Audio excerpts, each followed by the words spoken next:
Alors, que pensez-vous de mon CV? Ah, il y a beaucoup de choses très positives dans votre CV, Amandine, hein. La présentation est claire, c'est facile à lire. Toutefois, dans le contenu, il y a des points à améliorer. Comme quoi? Comme par exemple le fait qu'il manque des dates à l'heure actuelle, comme s'il y avait eu des périodes d'absence. Comment les expliquez-vous? Alors, en fait, là, par exemple, c'est un moment où j'ai fait un stage non rémunéré. Et tout cela, marquez-le. Un stage professionnel, c'est très intéressant sur un CV. A contrario, il serait bon d'éliminer les petits boulots ou les emplois étudiants que vous avez pu faire. Ceux-là n'ont pas leur place sur le CV. D'accord.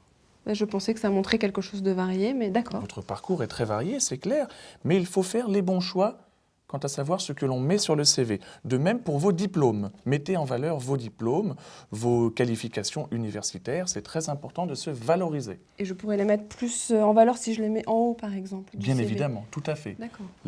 Les diplômes, puis l'expérience professionnelle, c'est un schéma tout à fait classique. Et pour terminer, la photo est vraiment trop originale.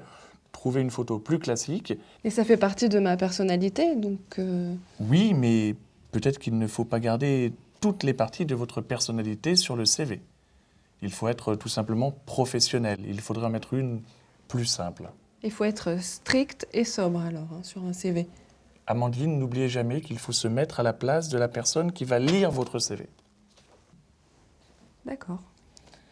Donc, on change la photo, on rebouche les trous, on supprime les jobs d'été, les jobs étudiants, les petits boulots.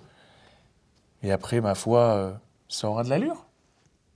Je vous le laisse, vous le retouchez et on se revoit dans une semaine. D'accord. Merci. Merci à vous.